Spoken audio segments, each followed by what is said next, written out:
கள்ளக்குறிச்சி மாவட்டம் மற்றும் சுற்றுவட்டார பகுதிகளில் சுமார் 2 மணி நேரத்திற்கு மேலாக இடி மின்னலுடன் கனமழை பெய்தது.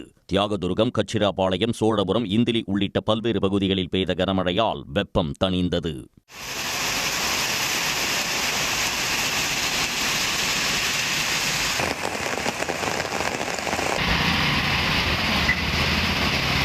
தென்காசி மாவட்டம் ஆலங்குளம் சுற்றுவட்டார பகுதிகளில் நேற்று இரவு காற்றுடன் கூடிய பலத்த மழை பெய்தது.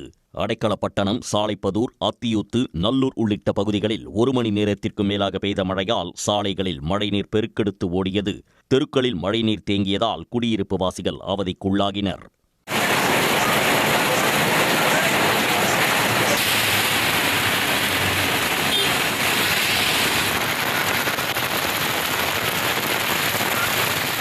விருதுநகர் மாவட்டம் ஸ்ரீவில்லிபுத்தூர் நகர் பகுதியில் பரவலாக மழை பெய்தது.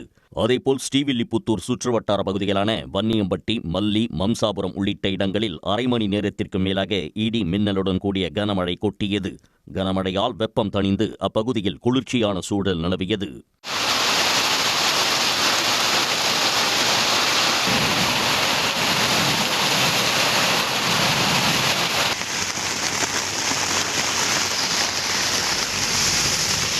கோவை மாவட்டம் அன்னூர் சுற்றுவட்டார பகுதிகளில் 1 மணி நேரத்திற்கு மேலாக கனமழை கொட்டி தீர்த்தது.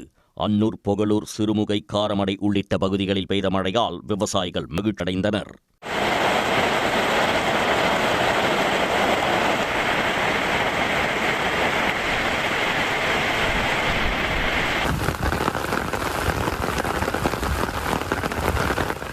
ஈரோடு மாவட்டம் கோபியில் பெய்த கனமழையால் வாழைத் தோட்டத்திற்குள் மழைநீர் புகுந்தது. கோபி சுற்றுவட்டார பகுதிகளில் 1 மணி நேரத்திற்கு மேலாக கனமழை பெய்தது.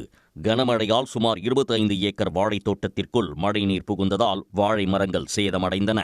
இந்த நிலையில் வெங்கமேட்டுப்புதூரில் மழைநீர் வடிகால் அமைந்துள்ள இடத்தில் மின்சார டிரான்ஸ்பார்மர் அமைக்கப்பட்டுள்ளதால் மழைநீர் வெளியேற முடியாத சூழல் நிலவுவதாக விவசாயிகள் குற்றம் சாட்டியுள்ளனர்.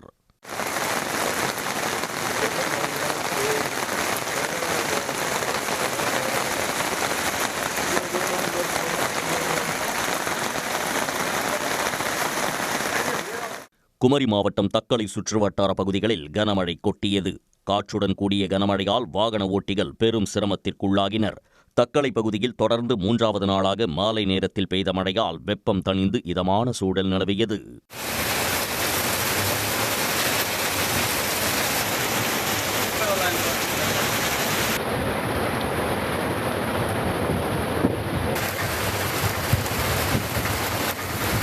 அதேபோல் பெரம்பலூர், விழுப்புரம் உள்ளிட்ட தமிழ்நாட்டின் பல்வேறு பகுதிகளிலும் மழை பதிவானது.